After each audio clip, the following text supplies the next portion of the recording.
Greetings everyone. My name is Gopikrishnan Rajbahadur and I'm a final year PhD student in Queen's University.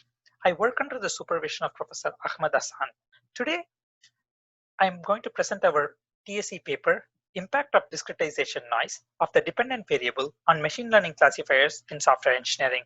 This work was collaboratively done with Professor Xiaowei Wang and Professor Yasuta Kame. So discretizing the dependent variable is a very common practice in software engineering. Consider a practitioner building a classifier to predict the rating of a mobile app in a Play Store. So typically what is done is the ratings of the mobile apps in the Google Play Store are taken and it's cut at an arbitrary cut point, say 4.0, and all the apps that have a rating less than 4.0 are considered as low rated apps, whereas all the apps that have greater than 4 stars are considered as high rated apps. However, consider these two data points.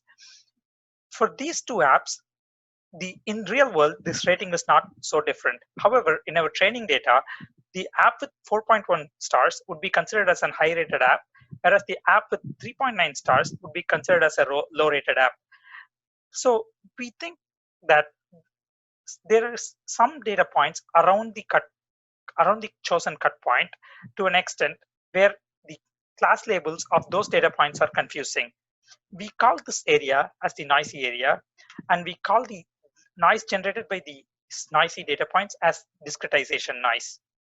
So an immediate follow-up question is, what did prior research do about this, right?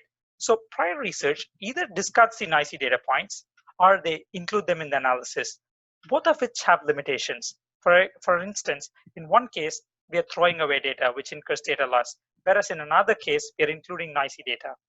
Therefore, we propose a fully customizable framework that helps the practitioners decide how much data points that they can safely throw away so that the performance will increase. And it also tells them if they have to throw away any data point at all. And our framework is openly available. So this is the overview of our framework. All the components presented here are customizable. For instance, a practitioner can run our framework on their own data set for a classifier of their choice and observe the impact on a performance measure of their choice. So I will take us through the various experimental components that we used in our study. So for data sets, we consider 7 different software engineering data sets with up to 70,000 data points and independent features ranging up to 28. And for classifiers, we consider 4 commonly used classifiers in software analytics.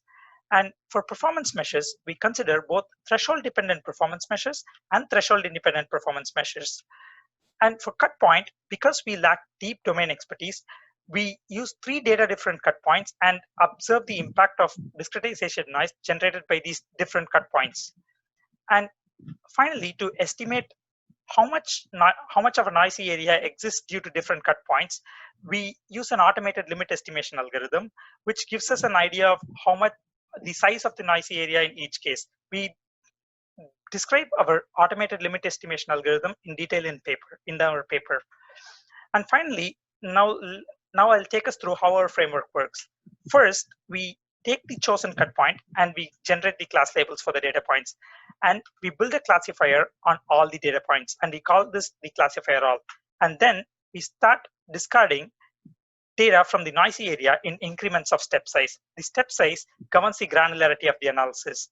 So at each step, we compute the performance of the classifier with the amount of data determined by the step size discarded. We call this classifier step size. And at each step, the performance of the classifier all, which is built on the whole data set, is compared with the performance of the classifier step size. And if at any step, the performance of the classifier step size is better than the classifier all, the data points given by the step size are discarded.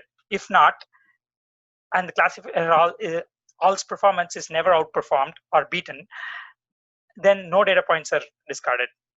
So what do we find after running our framework on all our data sets? We find that the inclusion of noisy data points can both positively and negatively impact the performance across different data sets. And therefore, one should use our framework. For instance, we note up to 139% improvement in terms of recall across data sets and classifiers when the noisy data points are discarded. Whereas the inclusion our exclusion of noisy data points sometimes impacts the performance of other performance measures up to 60%. Therefore, we suggest the researchers and practitioners to use our framework beforehand to determine exactly how much noise they should discard, or if they should discard any noisy data points at all. And if you think this whole idea of discretizing the dependent variable is harmful, I suggest taking a look at our MSR paper where we use regression-based classifiers, which avoids this whole problem of discretizing the dependent variable. Therefore, to summarize, I first introduce what is discretization noise, and then provide an overview of our framework. And then we show that by using our framework across the different studied datasets, we find discarding noisy data points can improve or decrease performance. And finally, we suggest the researchers and practitioners to use our framework to determine exactly how much data point they should discard. Thank you for listening to my talk, and I'll be happy to answer any questions.